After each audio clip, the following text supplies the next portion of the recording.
topic of today's discussion is, don't believe everything you hear. This is coming from beautiful Napoli, or Naples, Italy. And this is a discussion that I often have with my students in person because let's just say the spirit world can give you a variety of interesting information. So we'll take a quick look at a clip from someone you absolutely shouldn't trust. Here I am on location in Naples, Italy. After evoking the spirit Bzbla, he told me to come to this shopping mall and to eat a gelato in this shop, and everything would be revealed regarding the secret billionaire sex club parties. And it is here that I found out all about all the young girls and young boys being trafficked in order to take part in their devious and diabolical beliefs and actions. So back on the topic of things you shouldn't always believe, really there's 4 or 5 points to this that you need to keep in mind. Number 1, don't believe everything you hear. Number 2, they're not lying, but.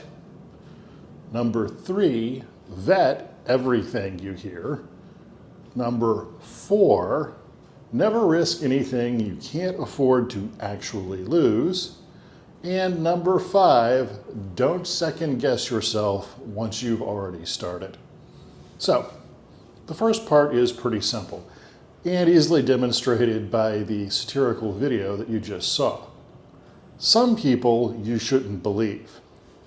What I do find odd about this is a lot of people who, once they become involved with esoterica, are seemingly willing to believe anything some random spirit happens to tell them.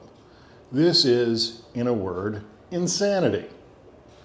As I've said before, just because your Uncle Greg is dead doesn't mean he has anything more to say than when he was alive. And when he was alive, he was an abusive drunk who wasted all of his family's money. Where do you go with that one? Don't believe everything you hear. 2, and this is an important part that a lot of people seem to forget, is number 2 is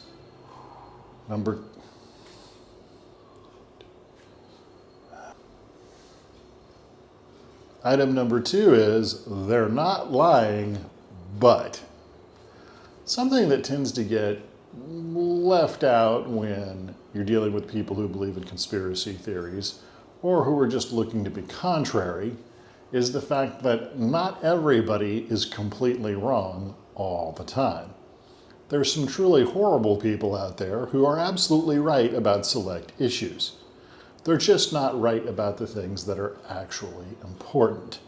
Without getting into a long-winded discussion here, I'm going to leave the politics out of it and allow you to use your brain to determine good examples of that. But here's the thing. Of course, there has to be a but in this one. Just because they're not lying outright doesn't mean they're not being misleading or attempting to get to you to do something that you really shouldn't be doing. So, for example, the famous magician John Dee was in contact with spirits that encouraged him and his scryer to swap wives. Yet these were supposedly angelic spirits. I'm not really sure angelic beings care about what you do in your bedroom, and I particularly don't think they're interested in having you swap wives with one of your good friends. We're all aware of some of the ridiculous decision-making that goes into esoterica. Just make sure you, personally, don't fall afoul of this. Number 3. This is something people on this channel have heard me say quite a few times. Always be careful to vet any information you receive before you take action on it. One of the most incredulous things that I've discovered here is that people will take advice from the spirit world that they would not take from a professional in the real world. If you're going to a financial advisor for advice on how to invest your retirement, A smart person's probably going to talk to at least 2 or 3 of these people, ask for recommendations, review the gentleman's track record before they go out and make a decision on what they're going to do with their retirement. This is, as we like to say in the real world, common sense. Common sense, however, seems to go out the door when people get involved in esoterica, and they will believe the craziest things that come into their mind. Now, how much of this comes directly from the entity they're talking to, and how much of this is just delusion of their own accord, is really hard to say. However, there are some things you can do to help with this. For example, if you need to clean up your clairaudience so you can at least hear clearly what the entity is saying, things like the crystal method or a trichemius board are probably good choices in your case. Again, you need to vet what they're saying. And then, once you have the information and you're sure you got it right, go talk to somebody who knows something about what's going on before you make a gigantic leap of faith. And sometimes it does in fact work out. Listen, the living crystal device came out of a series of these workings. But to be honest with you, both myself and my partner who helped invent the device both believed this was just some form of mental delusion. It was only once we constructed the device that we realized it actually worked. And the entity in question has provided a variety of interesting information regarding possible follow-on devices. But these were all vetted by people with degrees in engineering and a working electrical engineer. Again, we didn't jump into straight-out manufacturing on this right out the gate based off of something we thought we heard in the spirit world. So this leads to number 4. Never bet anything, and bet's probably a better word, but never invest or take action on anything involving resources you cannot afford to lose in the first place.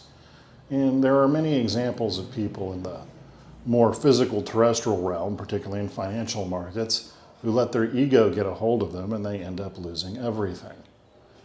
If you're going to act on something in an entrepreneurial manner, make sure you're doing it in a way where if things go badly, you're not living on the street. So using things like your rent money, probably not a very good idea.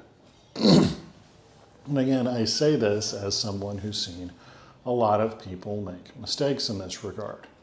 Just because you think you're coming to fame and fortune by being a masterful energy transmitter on the golden stage,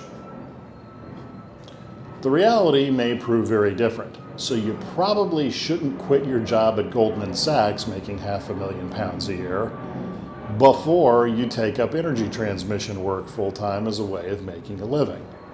It may just not work out, or it may simply not be practical. Again, don't invest something, whether it's resources or time, that you cannot afford to lose. Because if you do, chances are you're probably going to lose. And this leads to my final point. Don't change your mind once you're halfway in. Listen, entrepreneurship is scary. Risk-taking in general is scary. You're going to question whether you'd lost your damn mind many, many times. If you quit early, you'll definitely lose. Don't do that. Once you commit to something, commit to it. But only commit to it when other people's lives aren't in line or online or in the offering for what can potentially happen.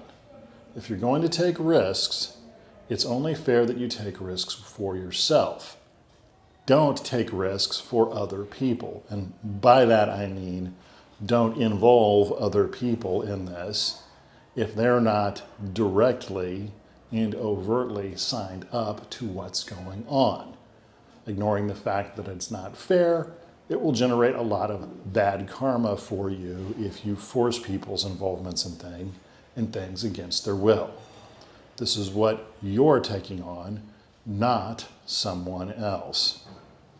And as always, remember to see it through. So, if you like the topic of today's discussion, hit the subscribe button down below. If you'd like to learn more about all of this, come to 60skills.com. Otherwise, as per usual, train hard and be well.